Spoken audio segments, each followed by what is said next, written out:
So we seem to be at a little bit of a turning point in this election, as it were.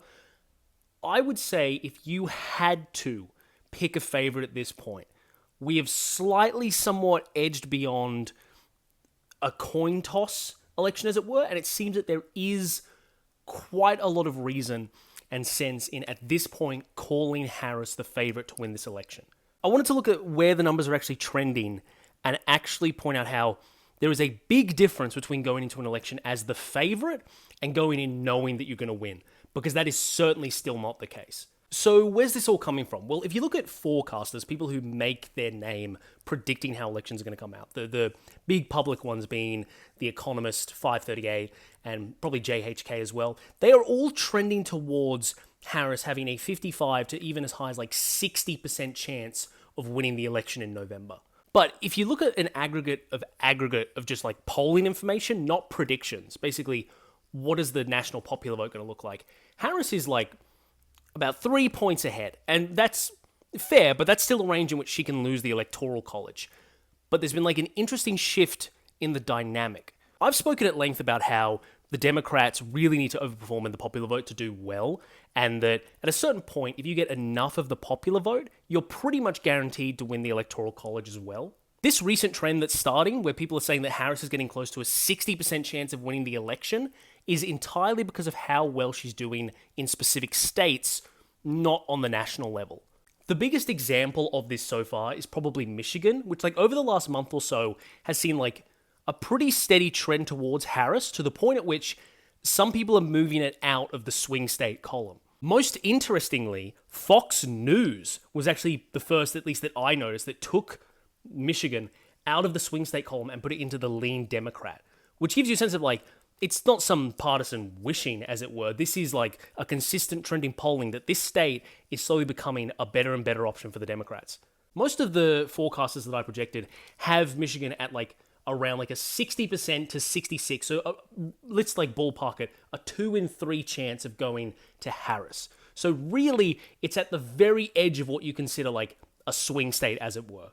To really put that into perspective, at this point, based on averages from these forecasters, it's more likely, in agreement amongst all of them, that Harris is either going to win North Carolina or Georgia than it is that Trump will win Michigan.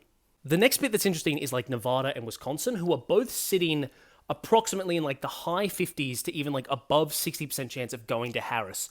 That's pretty important, because Harris's easiest path to get to 270, and the one that she's chasing, the blue wall strategy, is Wisconsin, Michigan, Pennsylvania, and then Nevada as insurance in case she doesn't get that one vote from Nebraska's 2nd congressional district.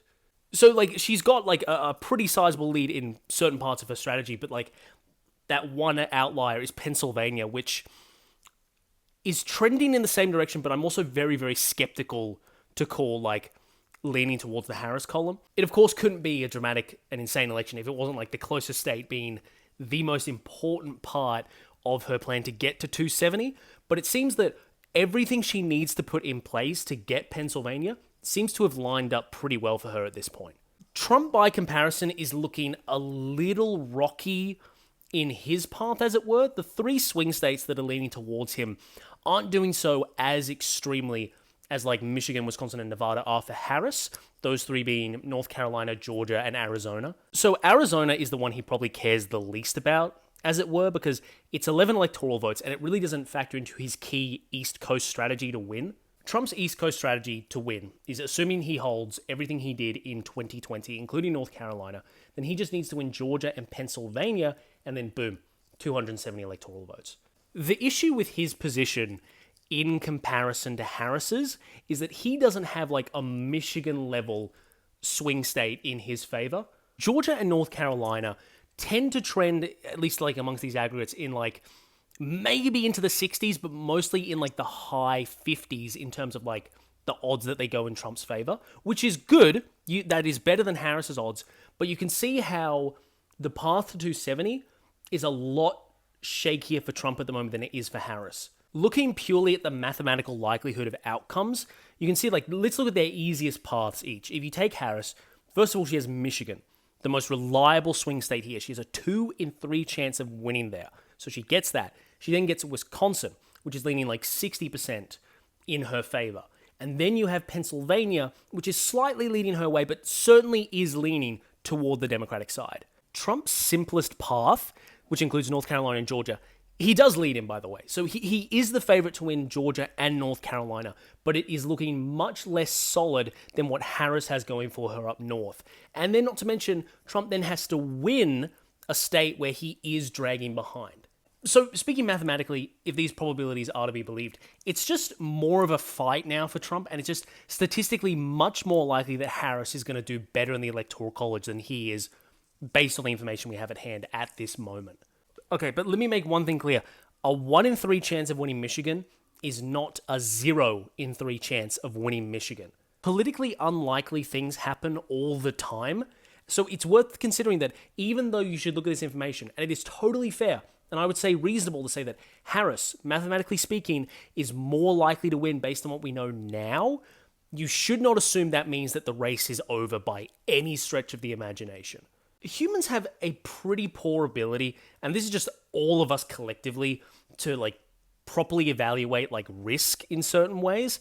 And I feel like one of the things that we tend to do is that we see things to our advantage and we massively overestimate what the actual advantage is.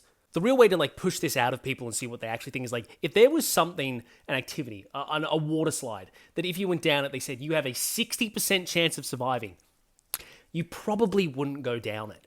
It's a pretty extreme example, but it kind of paints the picture that 40% is a pretty likely outcome. If you only simulated the 2024 election twice, it is incredibly likely that Trump would win one of those simulations. 40% is very real and very, very, very possible. I'm not trying to rain on anyone's parade or try and make Democrats upset, as it were. I just think it's very important to know that just because you're ahead in a race does not mean that the race is over.